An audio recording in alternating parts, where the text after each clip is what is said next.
Hi friends, welcome to my channel. It's me Bagi. ముందుగా మీకు మీ కుటుంబ సభ్యులందరికీ విశ్వవాసునామ సంవత్సర ఉగాది శుభాకాంక్షలు అండి.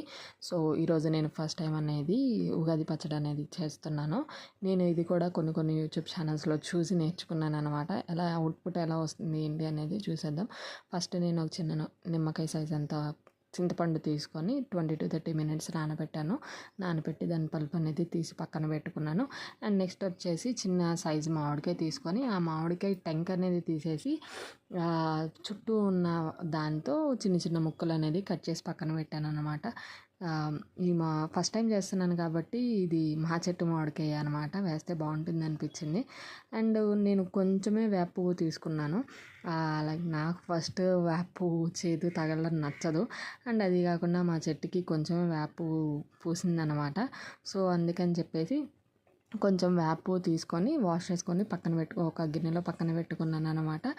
అండ్ నెక్స్ట్ వచ్చేసి కారం అనమాట. 1 టేబుల్ స్పూన్ ఆఫ్ కారం తీసుకున్నాను. ఇది మా ఇంట్లో ఆడిచ్చిన కారం అండి. మేము ఎప్పుడు బయట కారం అనేది తినము.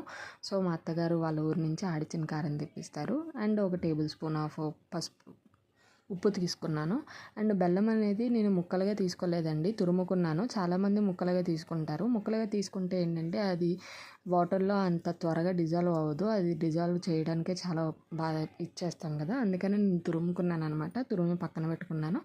అండ్ వీటన్నిటిని మిక్స్ చేసి పచ్చడి అనేది ట్రై చేద్దాము. దాని అవుట్పుట్ ఎలా వస్తుంది ఏంటి అనేది మా హస్బెండ్కి తినిపించి చూపించి తర్వాత మీకు కూడా చెప్తాను అనమాట ఎలా వచ్చిందనేది. సో ఫస్ట్ నేను ఈ సైజు బౌల్ అనేది తీసుకొని వాటన్నిటిని మిక్స్ చేసి ఉగాది పచ్చడి అనేది చేయడానికి ట్రై చేస్తున్నాను. అండ్ ఫస్ట్ చింతపండు రసం వేసేసాను అనమాట. నెక్స్ట్ మామిడికాయ ముక్కలు కూడా అందులోనే మిక్స్ చేసేసాను. అండ్ నెక్స్ట్ వేప పువ్వు తీసుకున్నాను. అది కూడా కొంచెమే ఉంది కాబట్టి వేస్తాను, మీకు కనిపించకపోవచ్చు. అండ్ తురుముకున్న బెల్లం వేసాను అనమాట. దాంట్లో డిజాల్వ్ అవ్వడానికి చాలా బాగుంటుందని నేను తురుముకున్నాను. ఇంతకుముందు చెప్పినట్టే మీకు ముక్కలు కావాలన్నా ముక్కలుగా అయినా చేసుకోవచ్చు. అండ్ నేను దీన్ని చేత్తోనే కంప్లీట్గా కలుపుతానండి. ఉప్పు సరిపడనే తీసుకున్నాను, ఎక్కువేం వేయలేదు. కారం కూడా సరిపడనే తీసుకున్నాను. ఇది ఆడిచ్చిన కారం కాబట్టి కొంచెం వేసినా సరే అప్పటికి ఘాటు నా ముక్కలోకి వచ్చేస్తుంది అనమాట.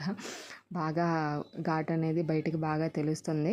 సో దీన్ని నేను చేతితోనే చేస్తున్నాను. చేతులు శుభ్రంగా వాష్ చేసుకున్నాను, వాటితోనే చేస్తున్నాను. స్పూన్తో వాటితో చేస్తేనంటే అంత టేస్ట్ రాదు అని చెప్పేసి నేను చూసిన వీడియోస్లో చాలామంది చెప్పారనమాట.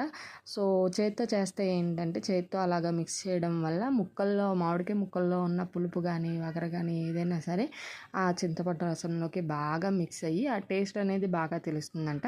అండ్ ఇందులో చాలామంది అరటిపండు అని, గ్రేప్స్ అని అలా ఫ్రూట్స్ కూడా వేసుకుంటారు. బట్ ఇదే